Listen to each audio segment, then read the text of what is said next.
12월 30일 오늘 말씀은 요한 3서 1장 1절에서 8절입니다. 장로인 나는 사랑하는 가이요 곧 내가 참으로 사랑하는 자에게 편지하노라. 사랑하는 자여, 내 영혼이 잘됨 같이 내가 범사에 잘되고 강건하기를 내가 간구하노라.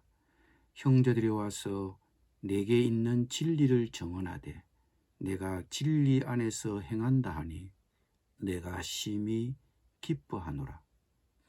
내가 내 자녀들이 진리 안에서 행한다 함을 듣는 것보다 더 기쁜 일이 없도다.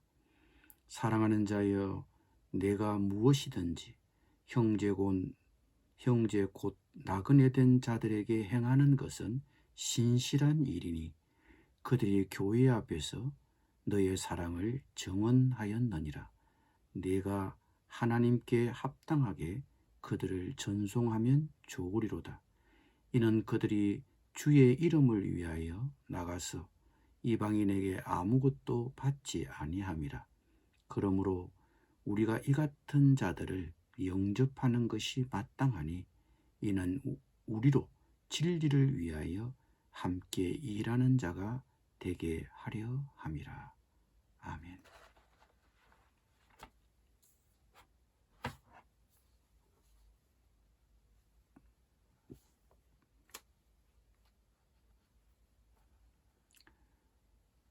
요한 3서는 요한 2서와 마찬가지로 모두 비슷한 문제, 즉 순회하는 선생들의 방문과 그들을 어떻게 대할 것인가를 다루고 있습니다. 요한 2서에서는 예수 그리스도의 성육신 교리를 부인하는 거짓 선생들을 환대하지 말라는 경고였다면, 반면에 요한 3서에서는 이 편지의 수신인 가이오가 진리를 가르치는 선생들을 잘 대접한 것을 칭찬하며 계속 그렇게 하라고 격려하고 있습니다. 물론 그렇지 못한 자들은 책망받고 있습니다. 이 편지를 받아보는 가이오를 요한은 참으로 사랑하는 자라고 불렀습니다. 이러므로 보아 가이오는 요한에게 귀중한 존재였음을 알 수 있습니다. 요한은 가이오에게 다른 무엇보다도 그의 영혼이 잘됨같이 그가 범사에 잘되고 강건하기를 간구하였습니다. 요한은 그의 영적인 건강뿐만 아니라 육신적인 건강에도 신경을 썼습니다. 영이 소중한 것은 분명하지만 몸을 돌보는 것도 소홀히 하지 말아야 합니다. 하나님은 몸과 영혼 모두에 관심을 두십니다. 영과 마찬가지로 자신의 육체적 필요에도 관심을 갖고 몸을 잘 단련하십시오. 요한은 가이오가 진리 안에서 행한다 함을 듣고 그를 칭찬했습니다. 요한은 자신의 고백대로 살고 있는 진리 안에서 행하는 가이오를 보고 말할 수 없이 기뻤습니다. 요한은 가이오를 보고 자신의 자녀라고 부르면서 이렇게 칭찬하고 있는 것입니다.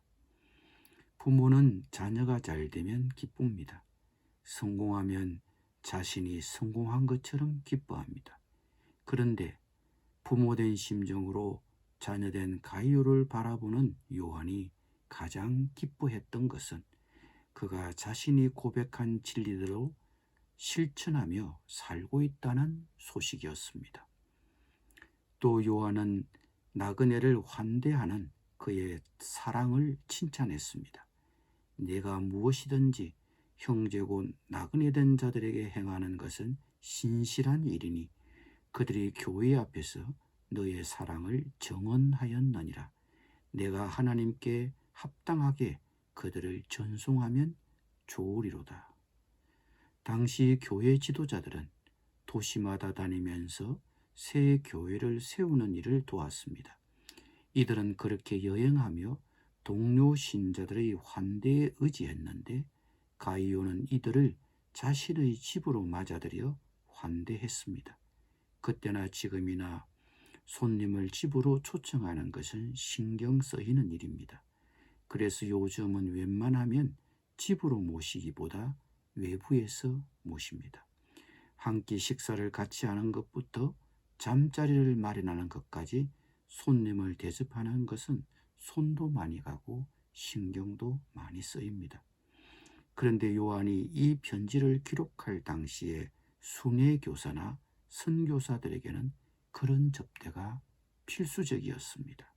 그렇게 하지 않으면 숙박시설이 마땅치 않았던 당시에는 그들이 마땅히 갈 곳이 없었습니다. 오늘날도 여전히 이 문제는 중요합니다. 가끔 해외 선교사들이 고국을 방문하면 한 달 이상 머물러야 하는 그들에게는 호텔은 비용이 많이 들고 게스트하우스는 턱없이 부족합니다. 그래서 어떤 선교사들은 숙소를 찾아 이곳저곳을 진전하는 경우를 봅니다. 마땅히 머물 집도 없고 그렇다고 친척들에게 의존하기에는 그들의 고충이 만만하지 않습니다.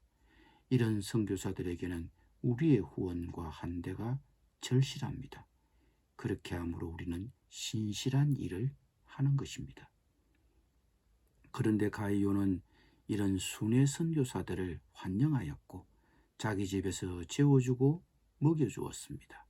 그렇게 함으로 그들은 그들의 순회 사역을 계속할 수 있게 되었습니다. 손대접은 오늘날 많은 교회에서 사라진 전통이 되었습니다. 더 많은 사람을 집에 초대하는 것이 좋겠습니다. 동료 신자들, 청년들, 순회 선교사들, 도움이 필요한 사람들을 식사에 초대하는 것이 좋겠습니다. 우리 사회는 개인주의적이고 자기중심적입니다.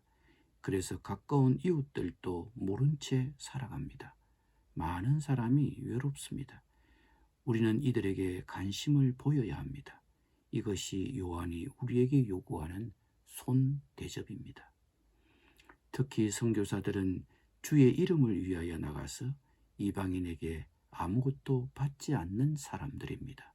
그러니 동료 신자인 우리가 이 같은 자들을 영접하는 것이 마땅합니다. 우리는 기독교 사역자들을 돌볼 책임이 있습니다. 그들이 다른 방법으로는 후원을 받고 있지 않기 때문입니다. 그리고 우리가 그들을 후원함으로 그들의 수고에 동참하여 진리를 위하여 함께 일하는 동력자가 될 수 있기 때문입니다. 나는 선교에 어떤 형태로 참여하고 있습니까? 선교 후원 메시지를 받았습니까? 그들을 대접하고 후원해야 할 일이 있습니까? 그들을 영접하는 것은 진리와 함께 수고하는 동력자가 되는 것입니다. 기도드립니다. 주님, 동료 선교사들을 후원하는 일에 동참하겠습니다. 진리를 위하여 함께 일하는 동력자가 되겠습니다. 선교사들뿐만 아니라 우리의 환대를 필요로 하는 이웃을 손대접하는 일도 기꺼이 하겠습니다. 혹 가까운 이웃들이 서로 모른 채 외롭게 살아가는 일은 없는지 우리에게 살펴보는 마음을 주옵소서. 예수님의 이름으로 기도드립니다. 아멘.